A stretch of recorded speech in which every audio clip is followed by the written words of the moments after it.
Assalamualaikum warahmatullahi wabarakatuh. Kembali lagi di STV Channel bersama saya Asep Doni Pradana. Pada kesempatan kali ini saya ingin berbagi materi mengenai senjata apa yang harus dikuasai atau aplikasi apa yang harus disiapkan untuk melaksanakan pembuatan aplikasi berbasis web dengan menggunakan bahasa pemrograman PHP. Ya. Baik, kita langsung saja. Saya menggunakan Jamboard miliknya Google, ya, supaya apa yang saya sampaikan ini bisa seperti halnya saya sedang menjelaskan di dalam kelas. Nah, judulnya tadi adalah mengenai aplikasi yang harus disiapkan untuk membuat program PHP. Ya. Nah, ini judul kita atau misalkan pembahasan kita hari ini, ya, mengenai aplikasi yang harus disiapkan untuk membuat program PHP. Oke, ya, kita bisa siapkan apa saja nih yang harus ada ketika kita akan membuat sebuah program PHP. Ada 3 aplikasi yang bisa kita siapkan dalam pembuatan program PHP ini, ya. Nah, yang pertama itu adalah XAMPP. Nah, ini aplikasi pertama yang harus ada ketika kita akan membuat sebuah program PHP. Apa itu XAMPP? XAMPP ini adalah sebuah aplikasi yang di dalamnya merupakan server lokal, ya, atau juga database, ya, dan juga aplikasi ini tujuannya adalah untuk menjalankan program PHP tanpa kita harus menggunakan server di internet. Jadi servernya adalah lokal. Nah, kepanjangan dari XAMPP ini sendiri, X-nya itu adalah multi-platform. Artinya multi-platform di sini itu bisa digunakan di mana saja, ya. Nah, kita coba jelaskan di sini mengenai XAMPP bahwa ini merupakan, ya, X-nya itu adalah multi-platform, ya, multi-platform. Nah, kemudian A yang berikutnya itu adalah Apache. Nah, kemudian yang berikutnya adalah M, yaitu kepanjangan dari MySQL. Ya, kemudian P yang pertama adalah PHP, kemudian P yang kedua adalah Perl, ya. Nah, ini adalah kepanjangan dari XAMPP, ya.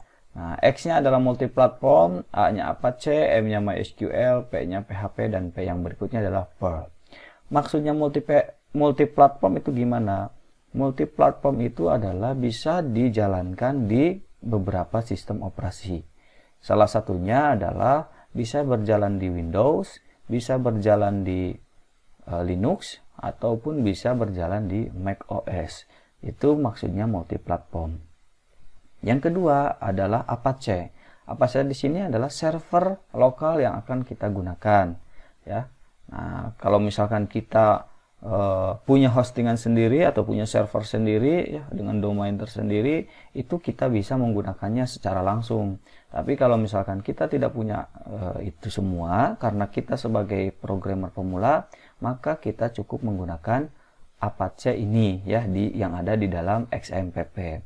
Nah, kemudian M-nya adalah MySQL. Nah, MySQL di sini digunakan untuk database-nya atau untuk manipulasi datanya, penyimpanan datanya. Nah, ini menggunakan MySQL. Banyak sekali penyimpanan data selain dari MySQL. Tapi untuk saat ini, karena kita menggunakan XAMPP, maka database-nya kita akan simpan di MySQL. Nah, dan yang berikutnya adalah PHP. PHP di sini adalah bahasa pemrogramannya.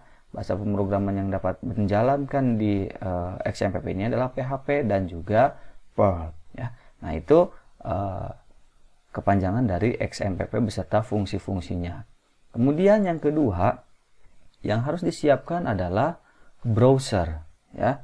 Nah, browser di sini ada banyak sekali ya browser yang dapat disiapkan ketika kita akan membuat sebuah program ya. Browsernya kita bisa menggunakan apapun sebenarnya ya. Kita bisa menggunakan Chrome, kita bisa menggunakan Firefox ya. Oke, saya catat di sini. Nah, kita bisa menggunakan Chrome, kita bisa menggunakan Firefox, kemudian kita bisa menggunakan Edge ya. Nah, boleh tuh. Kemudian kita juga bisa menggunakan Opera dan lain-lain. Nah, ini browser yang dapat digunakan untuk coding ya, untuk membuat sebuah program berbasis web dengan menggunakan bahasa pemrograman PHP ya. Nah, kemudian yang berikutnya, yang ketiga adalah yang harus dipersiapkan adalah text editor. Text editor. Nah, ini juga sangat penting untuk membuat program PHP atau untuk ngoding PHP. Nah, kenapa harus ada text editor? Karena ngodingnya itu harus menggunakan aplikasi khusus ya, walaupun sebenarnya kita bisa saja ngoding di Word gitu ya, atau misalkan di Notepad biasa, itu boleh-boleh saja sebenarnya. Cuman dengan adanya text editor ini, text editor itu bisa menampilkan tampilan yang berbeda tulisannya, baik itu dari segi warna dan juga bentuknya, sehingga memudahkan kita untuk mengetahui apakah kode program yang kita buat itu sudah benar ataukah ada kesalahan. Nah, di text editor yang bisa kita gunakan ya, nah, salah satunya adalah Sublime Text ya, kemudian Atom, kemudian Notepad++, atau bisa juga Visual Studio Code, atau mungkin bisa juga text editor yang lain yang kalian bisa gunakan, yang menurut kalian itu nyaman untuk digunakan ya. Nah, jadi tiga ini yang harus kita siapkan untuk membuat sebuah program dengan bahasa pemrograman PHP ya. Senjata-senjata ini yang harus kita siapkan sehingga nanti tidak ada permasalahan ketika kita membuat sebuah program PHP. Yang pertama ada XMPP ya sebagai server dan juga database-nya, kemudian ada browsernya, kemudian ada text editornya ya. Nah, kalau kita sudah mempersiapkan ini semua, maka kita sudah punya senjatanya. Sama halnya seperti ketika mau perang, ketika kita sudah punya senjatanya, maka kita siap untuk tempurnya. Yang harus disiapkan berikutnya adalah otaknya atau pemikirannya ya. Bagaimana caranya dapat mengimplementasikan kode program ke dalam text editor ini yang nantinya akan dijalankan di browser dengan bantuan server yang ada di XAMPP ya. Nah, kalau misalnya di dalam perang juga sama, ketika senjatanya sudah ada, bagaimana cara menggunakan senjata itu sehingga senjata itu dapat bermanfaat dan dapat digunakan dengan baik ya. Oke, mungkin itu dulu terkait dari aplikasi yang harus disiapkan untuk membuat program PHP ya. Ada XMPP, browser, dan juga text editor. Nah, mudah-mudahan video yang saya sampaikan ini dapat bermanfaat untuk kita semua ya. Jika dirasa bermanfaat, silakan untuk di subscribe channel ini sehingga channel ini akan terus berkembang. Terima kasih telah menonton video ini. Sampai jumpa lagi di video-video selanjutnya. Assalamualaikum warahmatullahi wabarakatuh.